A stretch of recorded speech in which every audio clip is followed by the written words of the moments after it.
আসসালামু আলাইকুম। আবারও আপনাদের মাঝে নতুন ভিডিও নিয়ে চলে আসলাম। আজ রান্না করব ব্রয়লার চিকেন। আমরা সাধারণত খেতে চাই না, আজ খুবই মজা করে রান্না করব। আমি একদম জাল ফ্রাই করব আজ।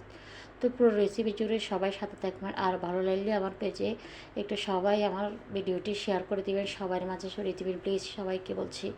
তো প্রথমে আমি এখানে ব্রয়লার চিকেনগুলো আমি ছোটো ছোটো পিস করে ধুয়ে পরিষ্কার করে নিয়েছি। এরপর একটা পাতিল বসাই দিলাম, পাতিলে দিয়ে দিলাম পরিমাণ মতো পেঁয়াজ। পেঁয়াজটা একটু বাড়িয়ে দিবেন, তাহলে খেতে দারুণ লাগবে।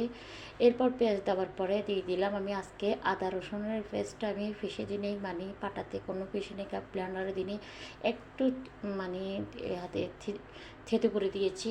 তারপর দিয়ে দিলাম গরম মশলা। এরপর দিয়ে দিলাম গরম মশলাগুলো একটু তেলের পরে দিলে মনে হয় যে একটা স্যান্টটা ভালো আসে না, তাই আমি পরেই দিলাম। আজকাল আমি ওভাবেই দিই। তো এভাবে করে আপনারাও দিয়ে দেখতে পারেন, খুব ভালো লাগে, খারাপ লাগে না, অনেক সুন্দর একটা ফ্লেভার আসে। তো এরপরে আমি দিয়ে দিচ্ছি, এরপরে দিয়ে দিলাম ধনিয়া জিরার গুঁড়া। তারপর গরম মশলা দেওয়ার পরে আমি দিয়ে দিলাম ধনিয়া জিরার গুঁড়া, হলুদের গুঁড়া, লাল মরিচের গুঁড়া, স্বাদ মতো লবণ দিয়ে ভালো করে নেড়ে ছেড়ে পানি দিয়ে খুব ভালো করে মশলাটা কষাই নিলাম। আপনারা সবসময় মনে রাখবেন, মশলাটা যতটা ভালো করে কষাবেন ততটাই মাংসর যে কোনো খাবার রান্না করবেন খুবই মজা হবে ইনশাল্লাহ। তো এরপরে আমি মশলাটা খুব ভালো করে কষাই আবার মাংসটা দিয়ে দিলাম।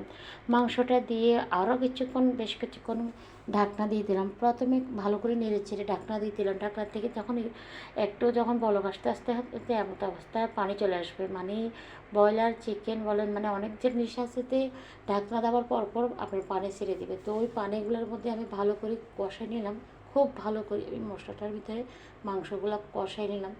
এরপর আমি দিয়ে দিলাম পানি দিয়ে আরও বেশ কিছুক্ষণ রান্না করলাম। রান্না করে এর মাঝে আমি 2টা কাঁচামরিচ দিয়ে দিলাম। তারপর আমার দেখতে দেখতে রান্নাটা কমপ্লিট হয়ে গেছে, একদম মিডিয়াম আছে রান্নাটা সেরে নিলাম। খুব মজাই হলো, মাশাআল্লাহ, খেতে ভালো লাগবে।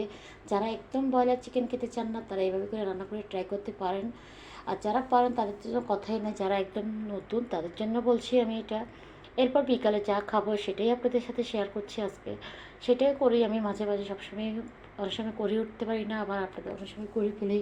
তো যেমন আজকে আমি খাবো সব, মানে একটা, মানে লাউ বানাচ্ছি। এটা চাল ভাজা দিয়ে, চালকে চুলার উপরে একটু ভাজলাম, ভাজার পরে আমি এটাকে চাল ভাজাগুলোকে আমি ব্লান্ডারে একদম করে নিয়েছি, ব্লান্ডার করে নিয়েছি। এরপর আমি এখানে দিয়ে দিলাম একটু স্বাদ মতো লবণ, তারপরে খেজুরের রস, তারপর অথবা খেজুরের রস, এটাই দিলাম।